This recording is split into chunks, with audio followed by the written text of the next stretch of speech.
Shall I see? Indeed. Hello. I'm so sorry that I am late getting started. I was on the phone with my good pal, strangely, completely forgot to watch the time. Like a smart person. It was a busy day, though. I had a lot going on. I was easily distracted. So, let's see. Where are we? Little catch up. We just read chapter 50, which was just a whole letter from Frank Churchill justifying all of his behavior and explaining aspects of the story that we didn't know, but also didn't really need to know. Justifying and also asking for explaining. Yeah, because he was asking for forgiveness. Yes. No, I'm for at least. I'm just having a fun. It was mostly like, it was just like, hello, I'm not a horrible person. Please forgive me. Jane Austen's like, see, he had reasons for everything he did. I'm going to explain them all in this one letter. Yep.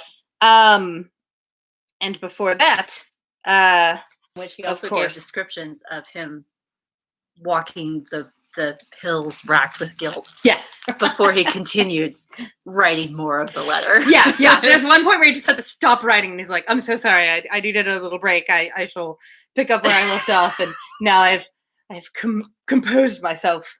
And then before that, we had the reveal that Mr. Knightley's in love with Emma, and Emma's in love with Mr. Knightley.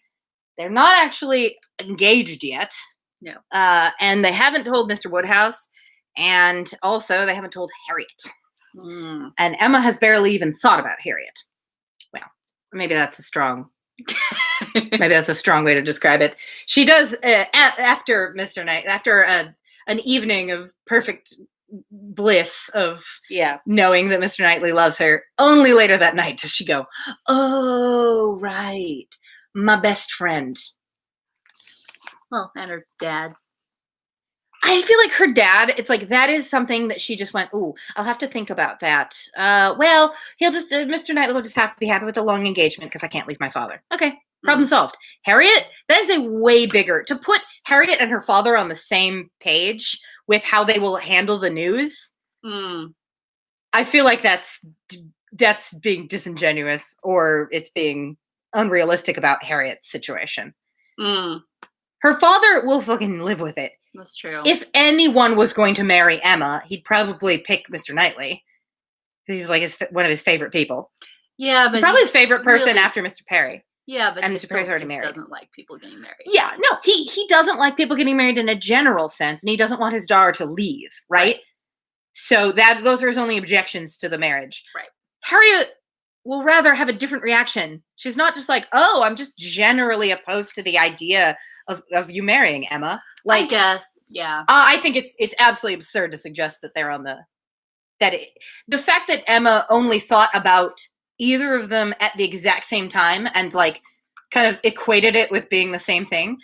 Think about the fact that she was able to go, well, here's how we'll solve the problem with my father. Okay, we just won't get married right away. Problem solved. With Harriet, she goes, I'm just not going to see Harriet for a while until I figure out how to deal with it. That should be a clear indication that Harriet's a much bigger deal. Anyway, I'm just a little disappointed that it's taking so long for her to do right by Harriet. Anyway, chapter 41, post Frank Churchill letter. This letter must make its way to Emma's feelings. She was obliged, in spite of her previous determination to the contrary, to do it all the justice that Mrs. Weston foretold. Oh, I forgot to set up my microphone. Hold on. Shoot. I can't believe it. This is the first time I've completely forgotten to set it up. Oh. There have been a few times I just forgot to turn it on. Right, yeah. This time I was in such a hurry because I realized I totally forgot to. Yeah, I didn't even notice either. Yeah. Of course, I did take a Xanax, so, Oh. I haven't really been noticing. That is legit. Everything. I will not shout at you. But I also thought you were still working when you were on the phone. You were like in your Zoom meeting or something.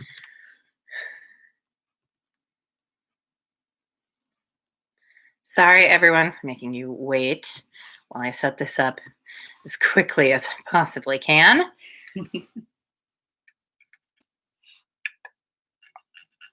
Okay. Just barely tested the microphone. Okay, now we're back. Sorry about that. Okay. All right, so chapter 51, sorry. Chapter 51, post Frank Churchill letter. This letter must make its way to Emma's feelings. She was obliged, in spite of her previous determination to the contrary, to do it all the justice that Mrs. Weston foretold. As soon as she came to her own name, it was irresistible. Every line relating to herself was interesting, and almost every line agreeable. And when this charm ceased, the subject could still maintain itself by the natural return of her former regard for the writer, and the very strong attraction which any picture of love must have for her at that moment. She never stopped till she had gone through the whole, and though it was impossible not to feel that he had been wrong, yet he had been less wrong than she had supposed. And he had suffered and was very sorry, and he was so grateful to Mrs. Weston, and so much in love with Miss Fairfax, that she was so happy herself, that there was no being severe, and could he have entered the room, she must have shaken hands with him as heartily as ever. She thought so well of the letter that when Mr. Knightley came again, she desired him to read it. She was sure of Mrs. Weston's wishing it to be communicated, especially to one who, like Mr. Knightley, had seen so much to blame in his conduct. "I shall be very glad to look it over," said he, "but it seems long. I will take it home with me at night." But that would not do. Mr. Weston was to call in the evening, and she must return it to him. "I would rather be talking to you," he replied, "but as it seems a matter of justice, it shall be done." He began, stopping, however, almost directly to say, "Had I been offered the sight of one of this gentleman's letters to his mother-in-law a few months ago, Emma, it would not have been taken with such indifference." Okay. Wait, what? Had been offered the sight of one of his letters a few months ago, it would not have been taken with such indifference? Huh. I'm not really sure what he means by that. Like, is he trying to say, like, you should have shown me one of his letters sooner so I would have understood him better? You generally don't show people's letters around, though, unless you're Miss Bates. No. Anyway, he proceeded a little further, reading to himself, and then, with a smile, observed, "A very complimentary opening, but it is his way. One man's style must not be the rule of another's. We will not be severe." We. At least he's learning. One man's style must not be the rule of another's. Yes. "It will be natural for me," he added shortly afterwards, "to speak my opinion aloud as I read. By doing it, I shall feel that I am near you. It will not be so great a loss of time, but if you dislike it—" "Not at all. I should wish it." Mr. Knightley returned to his reading with greater alacrity. "He trifles here," said he, "as to the temptation. He knows he is wrong, and has nothing rational to urge. Bad. He ought not to have formed the engagement. His father's disposition. He is unjust, however, to his father. Mr. Weston's sanguine temper was a blessing on all his upright and honorable exertions, but Mr. Weston earned every present comfort before he endeavored to gain it. Very true, he did not come till Miss Fairfax was here." "And I have not forgotten," said Emma, "how sure you were that he might have come sooner if he would. You pass it over very handsomely, but you are perfectly right." "I was not quite impartial in my judgment, Emma, but yet I think, had you not been in the case, I should still have distrusted him." When he came to Miss Woodhouse, he was obliged to read the whole of it aloud, all that related to her, with a smile, a look, a shake of the head, a word or two of assent, or disapprobation, or merely of love, as the subject required, concluding, however, seriously, and after steady reflection, thus: "Very bad, though it might have been worse. Playing a most dangerous game. Too much indebted to the event for his acquittal. No judge of his own manners by you. Always deceived, in fact, by his own wishes, and regardless of little besides his own convenience." Is he describing Frank Churchill or Emma?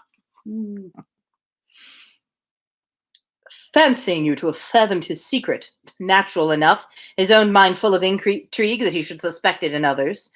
Mystery, finesse, how they pervert the understanding. My Emma, does not everything serve to prove more and more the beauty of truth and sincerity in all our dealings with each other?" Emma agreed to it, and with a blush of sensibility on Harriet's account, which she could not give any sincere explanation of. "You had better go on," said she. He did so, but very soon stopped again to say, "The pianoforte, that was the act of a very, very young man, one too young to consider whether the inconvenience of it might not very much exceed the pleasure. A boyish scheme indeed. I cannot comprehend a man's wishing to give a woman any proof of affection which he knows she would rather dispense with, and he did know that she would have prevented the instrument's coming if she could." After this, he made some progress without any pause. Frank Churchill's confession of having behaved shamefully was the first thing to call for more than a word in passing. "I perfectly agree with you, sir," was then his remark. "You did behave very shamefully. You never wrote a truer line." And having gone through what immediately followed of the basis of their disagreement, and his persisting to act in direct opposition to Jane Fairfax's sense of right, he made a fuller pause to say, "This is very bad. He had induced her to place herself, for his sake, in a situation of extreme difficulty and uneasiness, and it should have been his first object to prevent her from suffering unnecessarily. She must have had much more to contend with in carrying on the correspondence than he could. He should have respected even unreasonable scruples, had there been such, but hers were all reasonable. We must look at her one fault, and remember that she had done a wrong thing in consenting to the engagement, to bear that she should have been in such a state of punishment." Emma knew that he was now getting to the Box Hill party, and grew uncomfortable. Her own behavior had been so very improper. She was deeply ashamed, and a little afraid of his next look. It was all read, however, steadily, attentively, and without the smallest remark, and excepting one momentary glance at her, instantly withdrawn, in the fear of giving pain. No remembrance of Box Hill seemed to exist. I don't know that it's wise for Mr. Knightley to forget about Box Hill, but Yeah. "There is no saying much for the delicacy of our good friends, the Eltons," was his next observation. "His feelings are natural. What? Actually resolved to break with him entirely. She felt the engagement to be a source of repentance and misery to each. She dissolved it. What a view this gives of her sense of his behavior. Well, he must be a most extraordinary—" "Nay, nay, read on. You'll find how very much he suffers." "I hope he does," replied Mr. Knightley coolly, and resumed the letter. "Smallridge, what does this mean? What is all this?" She had engaged to go as governess to Mrs. Smallridge's children, a dear friend of Mrs. Elton's, a neighbor of Maple Grove, and by the by, I wonder how Mrs. Elton bears the disappointment." "Say nothing, my dear Emma, while you oblige me to read, not even of Mrs. Elton. Only one page more. I shall soon have done. What a letter the man writes." "Indeed." "I wish you would read it with a kinder spirit towards him." "Well, there is feeling here. He does seem to have suffered in finding her ill. Certainly I can have no doubt of his being fond of her. Dearer, much dearer than ever. I hope he may long continue to feel all the value of such a reconciliation. He's a very liberal thanker, with his thousands and tens of thousands. Happier than I deserve, come he knows himself there. Miss Woodhouse calls me the child of good fortune. Those were Miss Woodhouse's words, were they? And a fine ending. And there is a letter. A child of good fortune. That was your name for him, was it?"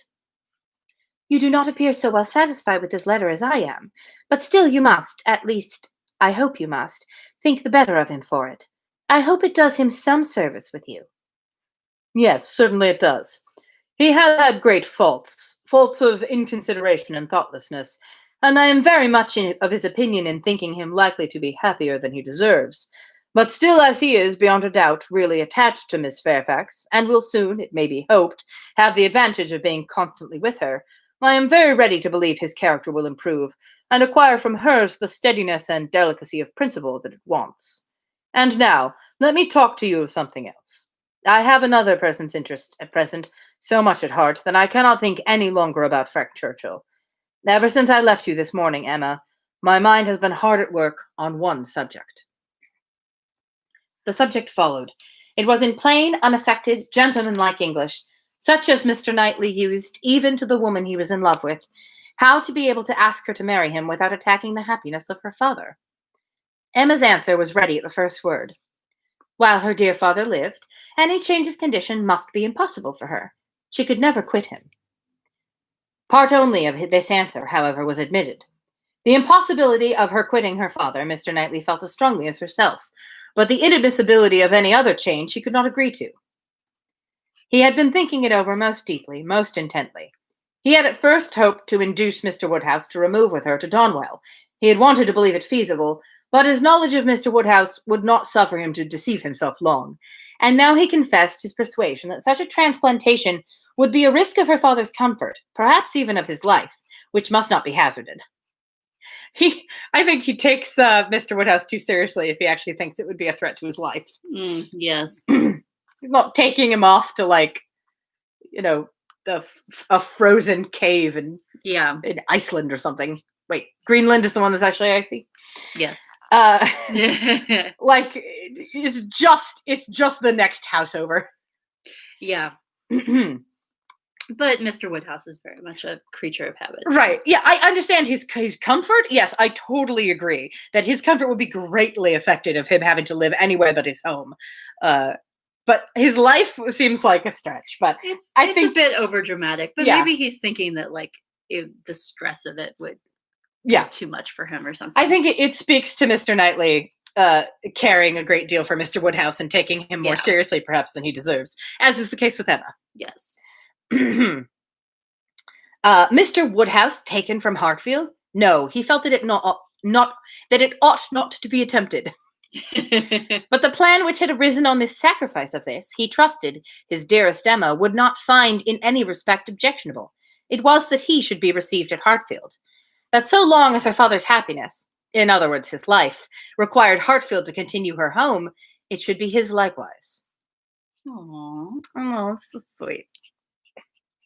Especially considering that he's been living alone at Donwell Abbey and been for a long time. And they make a point of saying that he's pretty comfortable with that. Yeah.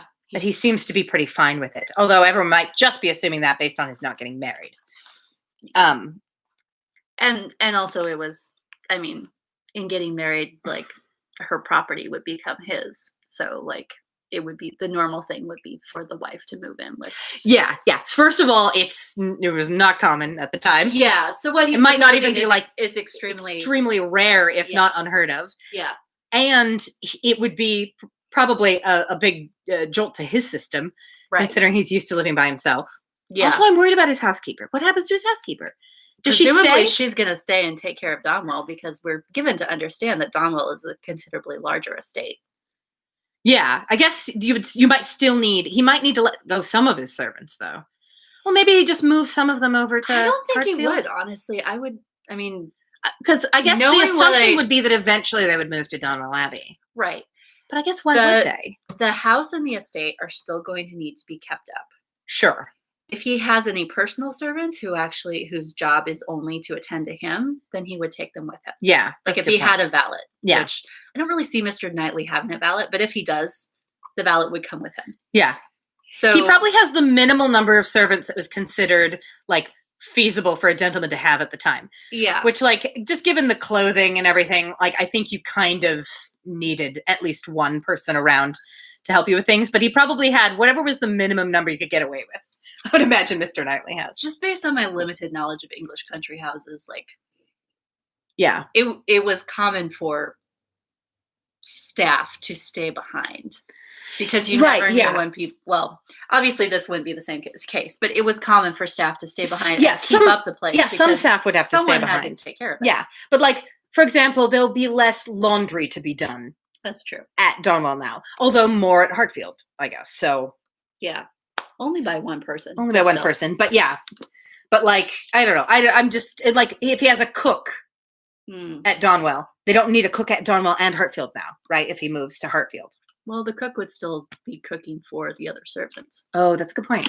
I mean, like, he's the one person who's moving. Yeah. I mean, true, he owns the place, but still. Yeah, sorry. I was forgetting for a second about people, like, servants actually living in the house. Yeah. So, of course, yes, the cook would be only many seasons of Downton Abbey in my brain. Yes, no, that makes sense. The cook would just be buying different food, because it wouldn't be cooking for the master anymore. Yeah, there would be no, like, parties to serve. Yeah, although I don't know how many parties Mr. Knightley really had. Yeah, no.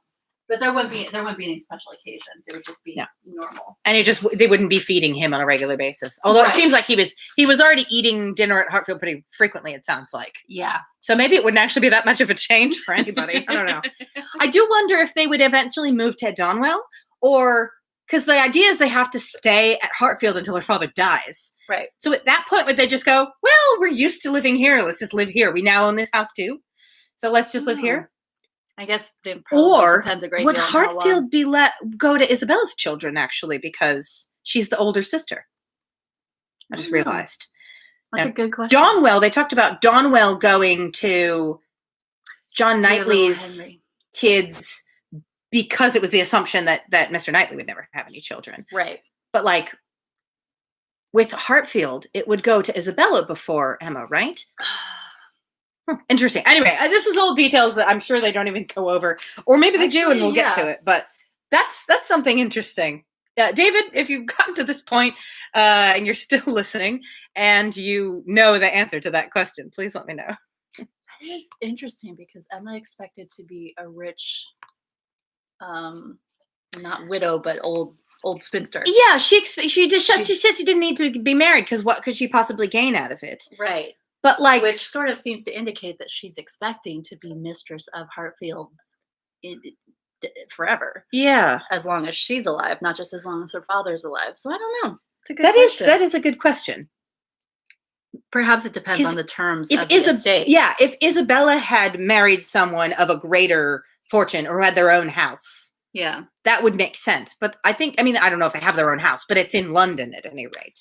Even if she didn't, it could still go to her husband. It wouldn't go to her; it would go to her right. husband. But anyway, who knows? Yeah. So many finer points of property law. Yeah, we just don't know about an inheritance and all that. Of their all removing to Donwell, Emma had already had her own passing thoughts. Also, wait a minute.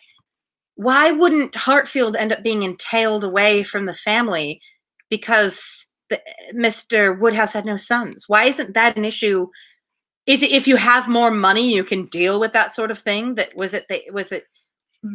issue I'm talking about the issue in Pride and Prejudice, of course, that Longbourn is being entailed away from the family line because they don't have sons. Mr. Woodhouse doesn't have sons. Oh, it's because Isabella's married, so now he does have a son, legally speaking. I'm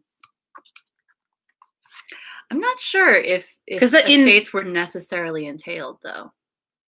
I need to look that up more. That might not have been the even the in normal Pride and Prejudice, consideration. It seems to be suggested that isn't necessarily always the case. Well, they definitely treat it as if it's something absolutely inescapable.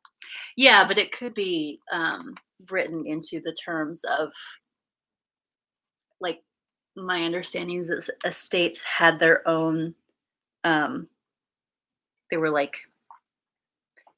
the current owners of the estate couldn't necessarily change the way that it was legally passed down. Oh, okay. Again, I'm referring to Downton Abbey for my knowledge, but if anyone at any point in the future is watching this and knows more about this, please post it in the comments or email me or something. I'm really curious. Anyway, now I'm looking up entail. Yeah. Of their all removing to Donwell, Emma had already had her own passing thoughts.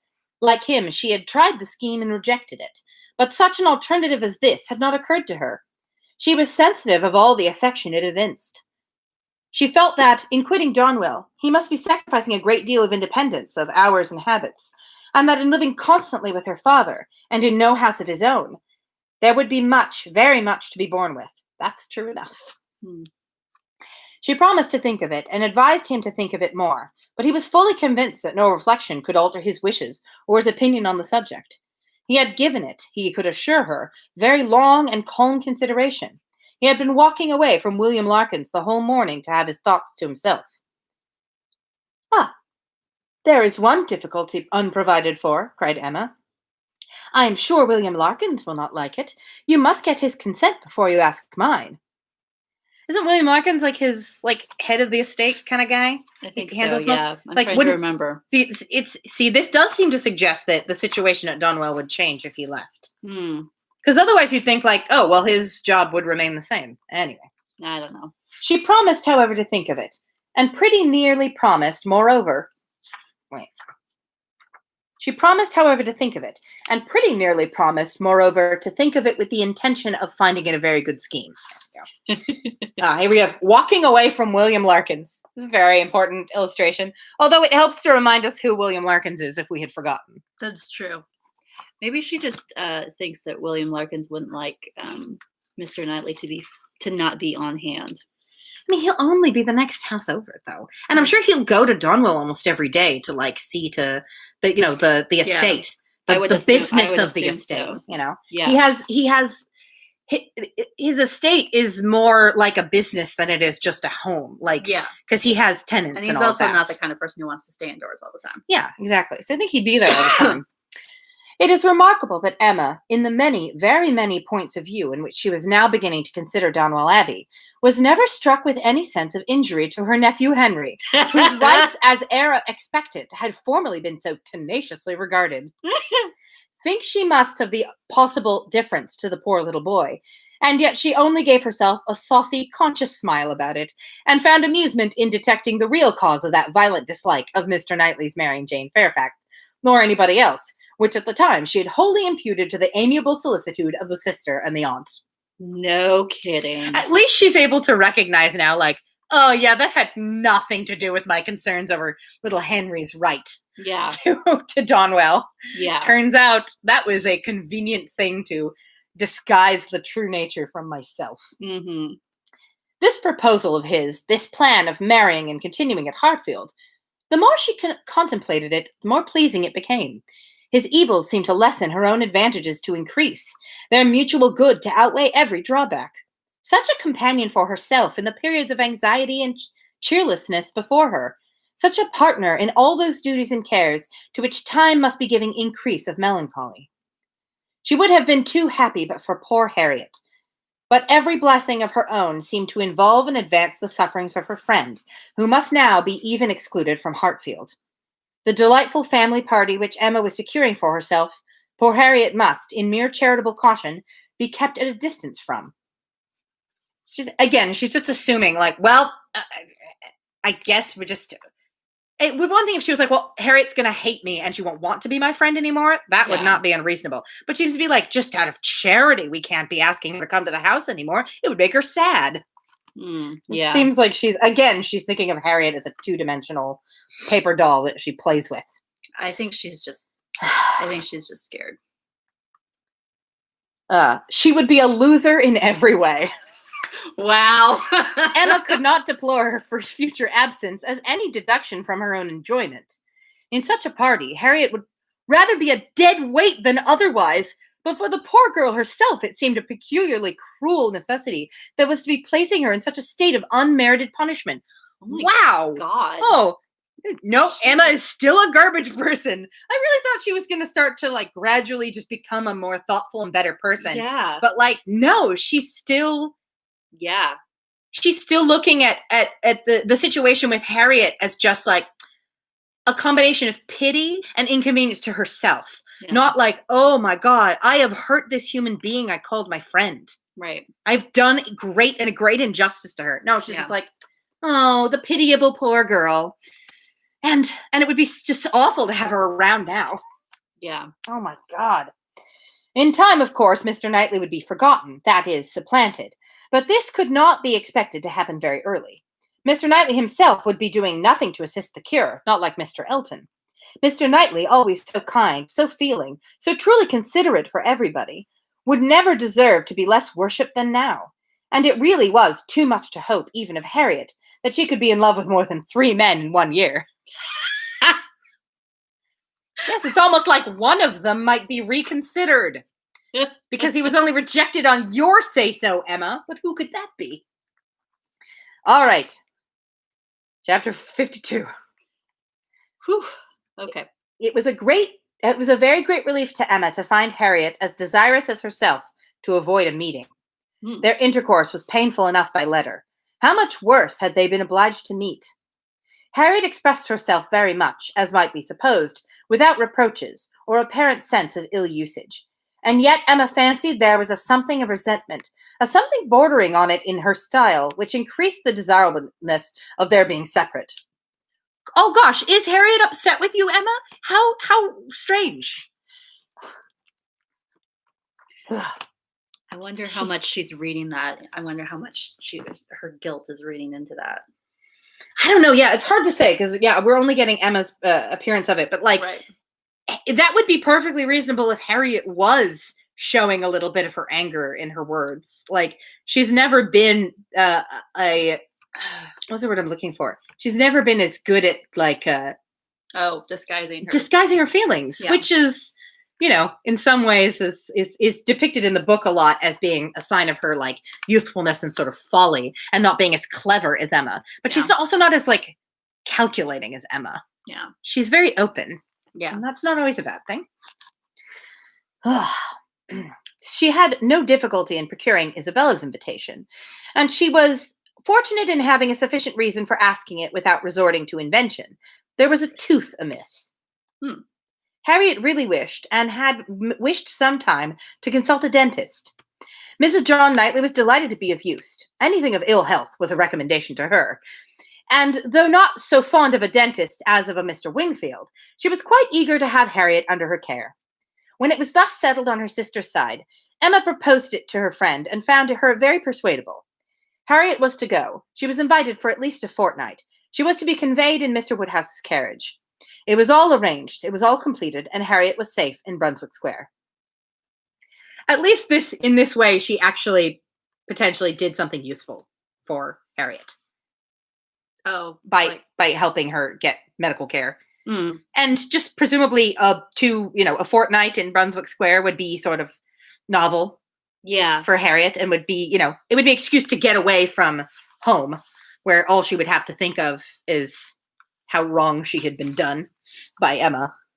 I forget. So Emma has told her about Mr. Knightley? Yes, okay. I believe so. I think she says, well, I there's nothing to do but like tell her just in the bare bones of what has happened and suggest that maybe we shouldn't see each other for a while or something. So at least she does that right, in that she says she doesn't try to hide the truth from Harriet. Yeah.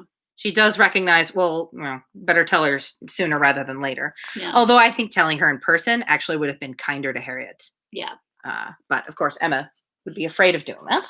Yeah. And it would cause greater distrust to Emma, which Emma does not like to yeah. She carries a lot of weight in Emma's decision making. Will it inconvenience me? Well, I mean, most of us, if we're honest. That's true. Although I like to think that some of us occasionally will sacrifice our own comfort to when we are we have done wrong to someone else, right? To make their situation better. Yeah. Now Emma could indeed enjoy Mr. Knightley's visits. With Harriet out of the way, now I can enjoy being in love. Now she could talk, and she could listen with true happiness, unchecked by that sense of injustice, of guilt, of something most painful, which had haunted her when remembering how disappointed a heart was near her, how much might at that moment, and at a little distance, be enduring by the feelings which she had led astray herself. The difference of Harriet and Mrs. Goddard's, or in London, made perhaps an unreasonable difference in Emma's sensations, but she could not think of her in London without objects of curiosity and employment, which must be averting the past and carrying her out of herself. She would not allow any other anxiety to succeed directly to the place in her mind which Harriet had occupied. There was a communication before her, one which she could be competent to make, the confession of her engagement to her father. But she would have nothing to do with it at present. She had resolved to defer the disclosure till Mrs. Weston was safe and well. No additional agitation should be thrown at this period among those she loved, and the evil should not act on herself by anticipation before the appointed time. A fortnight, at least, of leisure and peace of mind, to crown every warmer but more agitating delight, should be hers. She soon resolved, equally as a duty and a pleasure, to employ half an hour of this holiday of spirits in calling on Miss Fairfax. She ought to go, and she was longing to see her, the resemblance of their present situations increasing every other moment of goodwill. Motive of goodwill. There would be a secret satisfaction, but the consciousness of a similarity of prospect would certainly add to the interest with which she should attend to everything Jane might communicate. She went, She had driven once unsuccessfully to the door, but had not been into the house since the morning after Box Hill, when poor Jane had been in such distress as had filled her with compassion, though all the worst of her sufferings had been unsuspected. The fear of being still unwelcome determined her, though assured of their being at home, to wait in the passage and send up her name. She heard Patty announcing it, but no such bustle succeeded as poor Miss Bates had before made so happily intelligible. No, she heard nothing but the instant reply of, "Beg her to walk up," and a moment afterwards she was met on the stairs by Jane herself, coming eagerly forward as if no other reception of her felt sufficient. Emma had never seen her look so well, so lovely, so engaging. There was consciousness, animation, and warmth. There was everything which her countenance or manner could ever have wanted. She came forward with an offered hand, and said in a low but very feeling tone, "This is most kind indeed. Miss Woodhouse, it is impossible for me to express. I hope you will believe. Excuse me for being so entirely without words." Emma was gratified, and would soon have shown no want of words if the sound of Mrs. Elton's voice from the sitting room had not checked her, and made it expedient to compress all her friendly and all her congratulatory sensations into a very, very earnest shake of the hand. Mrs. Bates and Mrs. Elton were together. Miss Bates was out, which accounted for the previous tranquillity. Emma could have wished Mrs. Elton elsewhere, and she was in a humor to have patience with everybody. And as Mrs. Elton met her with unusual graciousness, she hoped the rencontre would do them no harm. She soon believed herself to penetrate Mrs. Elton's thoughts, and understand why she was, like herself, in happy spirits.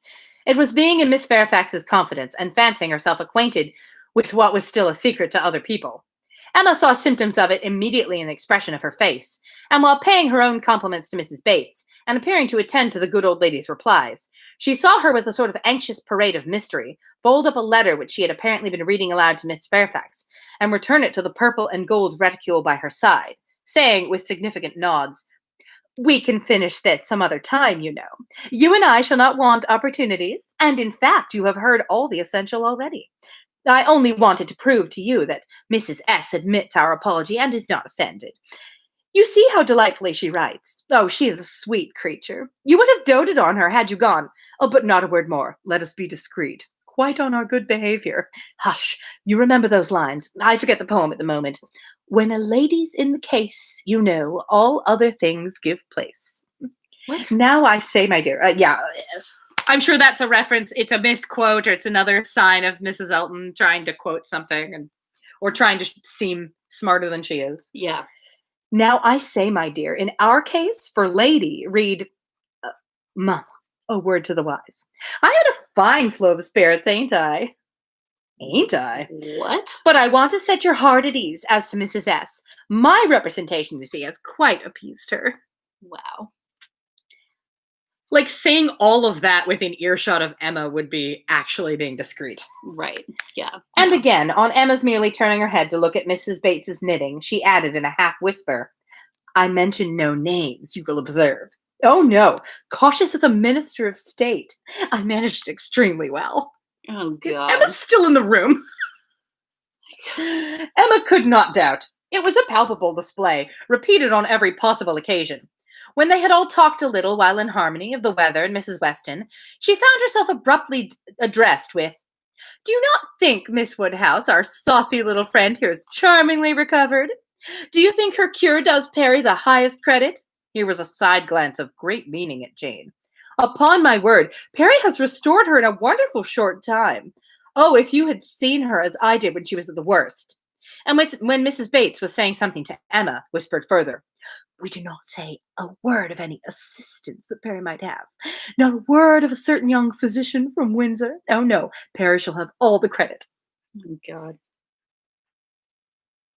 "I have scarce had the pleasure of seeing you, Miss Woodhouse," she shortly afterwards began, "since the party at Box Hill. A very pleasant party.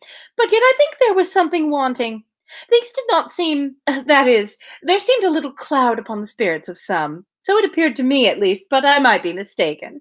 However, I think it answered so far as to tempt one to go again. What say you both to our collecting the same party and exploring to Box Hill again, while the fine weather lasts? It must be the same party, you know, quite the same party, not one exception." Soon after this, Miss Bates came in, and Emma could not help being diverted by the perplexity of her first answer to herself, resulting, she supposed, from doubt of what might be said and impatience to say everything. Oh, thank you, dear Miss Woodhouse. You are all kindness. It is impossible to say. Yes, indeed. I quite understand. Dearest Jane's prospects. That is, I do not mean. But she is charmingly recovered. How is Mr. Woodhouse? I'm so glad. Quite out of my power. Such a happy little circle as you find us here. Yes, indeed. A charming young man. That is so very friendly. I mean, good Mr. Perry. Such attention to Jane. And from her more than commonly thankful delight towards Mrs. Elton for being there, Emma guessed that there had been a little show of resentment towards Jane from the vicarage quarter, which was now graciously overcome. After a few whispers indeed, which placed it beyond a guess, Mrs. Elton, speaking louder, said, Yes, I am here, my good friend, and here I have been so long that anywhere else I should think it necessary to apologize. But the truth is that I am waiting for my lord and master. He promised to join me here and pay his respects to you. What? Are we to have the pleasure of a call from Mr. Elton? That will be a favour indeed, for I know gentlemen do not like morning visits, and Mr. Elton's time is so engaged. Upon my word, it is, Miss Bates. He really is engaged from morning to night. There is no end of people's coming to him on some pretense or other. The magistrates, the overseers, the church wardens are always wanting his opinion. They would not be able to do anything without him. Upon my word, Mr. E., I often say, rather you than I. I do not know what would become of my crayons and my instrument if I had half so many applicants. Bad enough as it is, for I absolutely neglect them both to an unpardonable degree. I believe I have not played a bar this fortnight. However, he is coming, I assure you. Yes, indeed, on purpose to wait on you all. And putting up her hand to screen her words from Emma. A congratulatory visit, you know. Oh, yes, quite indispensable. Like, Mrs. Elton might be the only person in the entire history of the world who has ever thought that doing this actually prevented the person on the other side of the hand from hearing what you say. Right, yeah. No, this is totally keeping it. This is a soundproof barrier. Oh, boy. It also deflects suspicion as well. Oh, yeah, it's totally unsuspicious, of course. Miss Bates looked about her so happily. He promised to come to me as soon as he can No, sorry, this is Mrs. Elton still. He promised to come to me as soon as he can disengage himself from Knightley. But he and Knightley are shut up together in deep consultation. Mr. E is Knightley's right hand. I doubt that very much. Emma would not have smiled for the world, and only said, Is Mr. Elton gone on foot to Donwell? He will have a hot walk. Oh, no, it is a meeting at the Crown, a regular meeting. Weston and Cole will be there too, but one is apt to speak only of those who lead. I fancy Mr. E and Knightley have everything their own way. Have you not mistaken the day? Said Emma. I am almost certain that the meeting at the Crown is not till tomorrow. Mr. Knightley was at Hartfield yesterday, and spoke of it as for Saturday. Oh, no, the meeting is certainly today, was the abrupt answer, which denoted the impossibility of any blunder on Mrs. Elton's side. I do believe, she continued, this is the most troublesome parish that ever was. We never heard of such things at Maple Grove. Your parish there was small, said Jane. Upon my word, my dear, I do not know, for I never heard the subject talked of. But it is proved by the smallness of the school, which I have heard you speak of, as under the patronage of your sister and Mrs. Bragg, the only school, and not more than 25 children. Ah, you are a clever creature, that's very true. What a thinking brain you have. I say, Jane, what a perfect character you and I should make if we could be shaken together. She basically just called herself stupid on accident. You're so smart. Between the two of us, we'd be a perfect person. My liveliness and your solidity would produce perfection. Not that I presume to insinuate, however, that some people may not think you perfection already. But hush, not a word, please. Oh, God. It seemed an unnecessary caution. Jane was wanting to give her words, not to Mrs. Elton, but to Miss Woodhouse, as the latter plainly saw. The wish of distinguishing her, as far as civility permitted, was very evident, though it could not often proceed beyond a look. Mr. Elton made his appearance. His lady greeted him with some of her sparkling vivacity. Wait, who's talking now? Mr. Elton? Very pretty, sir, upon my word, to send me on here to be... No, it's Mrs. Elton still. Very pretty, sir, upon my word, to send me on here to be an encumbrance on my friends, so long before you vouchsafed to come. But you knew what a dutiful creature you had to deal with. You knew I should not stir till my lord and master appeared. Here have I been sitting this hour, giving these young ladies a sample of true conjugal obedience. For who can say, how soon it may be wanted? Mr. Elton was so hot and tired that all this wit seemed thrown away. His civilities to the other ladies must be paid, but his subsequent object was to lament over himself for the heat he was suffering and the walk he had had for nothing. When I got to Donwell, said he, Knightley could not be found. Very odd, very unaccountable. After the note I sent him this morning and the message he returned, that he should certainly be at home till 1. Donwell, cried his wife. My dear Mr. E., you have not been to Donwell. You mean the Crown. You came from the meeting at the Crown. Like, she's so convinced she couldn't have made a mistake that she thinks her husband could actually say he went to one place and he went to another. Right. And also the hot walk would not have been the case if it was the Crown. Right. And yeah, oh my God. He said at home till 1. She's so absurd. No, that's tomorrow. And I particularly wanted to see Knightley today on that very account. Such a dreadful broiling morning.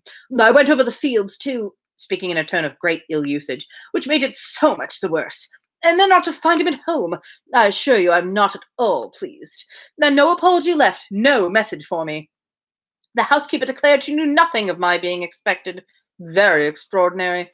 And nobody knew at all which way he was gone. Perhaps to Hartfield, perhaps to Abbey Mill, perhaps into his woods. Miss Woodhouse, this is not like our friend Knightley. Can you explain it? Emma amused herself by protesting that it was very extraordinary indeed, and that she had not a syllable to say for him. I cannot imagine, cried Mrs. Elton, feeling the indignity as a wife ought to do. I cannot imagine how he could do such a thing by you, of all people in the world. The very last person whom he should be expected to be forgotten. My dear Mr. E., he must have left a message for you. I'm sure he must. Not even Knightley could be so very eccentric, and his servants forgot it. Depend upon it, that was the case, and very likely to happen with the Donwell servants, who are all, as I have often observed, extremely awkward and remiss. I am sure I would not have such a creature as his Harry stand at our sideboard for any consideration. And as for Mrs. Hodges, Wright holds her very cheap indeed. She promised Wright a receipt and never sent it. I met William Larkins, continued Mr. Elton, as I got near the house, and he told me I should not find his master at home, and I did not believe him. William seemed rather out of humor. He did not know what was come to his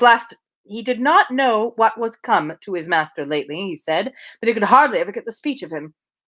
I have nothing to do with William's wants, but it really is of great importance that I should see Knightley today, and it becomes a matter, therefore, of very serious inconvenience, that I should have had this hot walk to no purpose. Emma felt that she could not do better than go home directly. In all probability, she was at this very time waited for there, and Mr. Knightley might be preserved from sinking deeper into aggression towards Mr. Elton, if not towards William Larkins. She was pleased, on taking leave, to find Miss Fairfax determined to attend her out of the room, to go with her even downstairs. It gave her an opportunity which she immediately made use of to say, It is as well, perhaps, that I have not had the possibility. Had you not been surrounded by other friends, I might have been tempted to introduce a subject, to ask questions, to speak more openly than might have been strictly correct. I feel that I should certainly have been impertinent. Much like Mrs. Elton. Oh, cried Jane, with a blush and a hesitation which Emma thought infinitely more becoming to her than all the elegance of her usual composure. There would have been no danger. The danger would have been of my wearying you. You could not have gratified me more than by expressing an interest. Indeed, Miss Woodhouse, speaking more collectedly, in the consciousness which I have of misconduct, very great misconduct, it is particularly consoling to me to know that those of my friends whose good opinion is most worth preserving are not disgusted to such a degree as to... I have not time for half what I could wish to say. I long to make apologies, excuses, to urge something for myself. I feel it is so very due. But unfortunately, in short, if your compassion does not stand my friend... Oh, you are too scrupulous, indeed you are, cried Emma warmly, taking her hand. You owe me no apologies, and everybody to whom you might be supposed to owe them is so perfectly satisfied, so delighted even. You are very kind, but I know what my manners were to you. So cold and artificial. I had always a part to act. It was a life of deceit. I know that I must have disgusted you. Pray, say no more. I feel that all the apologies should be on my side. Let us forgive each other at once. We must do whatever is to be done quickest, and I think our feelings will lose no time there. I hope you have pleasant accounts from Windsor. Very. As the next news, I suppose, and the next news, I suppose, that we are to lose you, just as I begin to know you. Oh, as to all that, of course, nothing can be thought of yet. I am here till claimed by Colonel and Mrs. Campbell. Nothing can actually be settled yet, perhaps, replied Emma, smiling. But excuse me, it must be thought of. The smile was returned as Jane answered, You are very right, it has been thought of. And I will own to you, I am sure it will be safe, that so far as our living with Mr. Churchill at Enscombe, it has been settled. There must be 3 months at least of deep mourning, but when they are over, I imagine there will be nothing more to wait for. Thank you, thank you. That is just what I wanted to be assured of. Oh, if you knew how much I love everything that is decided and open. Goodbye, goodbye. I've suddenly decided that I love everything being decided and open. Yes. All right. Well, that is the end of our reading for today then. Chapter 53 will be tomorrow. And unless it is very long, we shall see. I might wrap it up tomorrow. We'll see how I'm feeling tomorrow. I might just decide I can't wait because we have 3 chapters left. And unless the next chapter is super long and feels like enough to read tomorrow by itself, if I read 2 chapters tomorrow, I'm going to read 3 chapters is what I'm saying. So tomorrow we may finish. I don't think I'd be able to stop unless it's like reading 2 chapters takes over an hour or something like that. Anyway, there's a real chance that I shall read to the end of the book tomorrow is what I'm trying to say. So thank you for tuning in and listening. Make sure that I've made an event for tomorrow, but I haven't made an event for the day after, which may indicate something of my feelings of confidence that I'll finish the book tomorrow. So go ahead and set a reminder for that one. And then at the end of tomorrow, we'll decide whether we're going to read on the next day. And I'll make an event for that for you to set a reminder for that one as well. So that's all. I will see you tomorrow. Oh, thank you, Michelle. I'm glad that you made it today. I was kind of wondering if it was you and Esty as usual, because neither of you said anything in the chat. So I was like, I'm assuming, but it could be 2 totally random people. Anyway, bye, Michelle.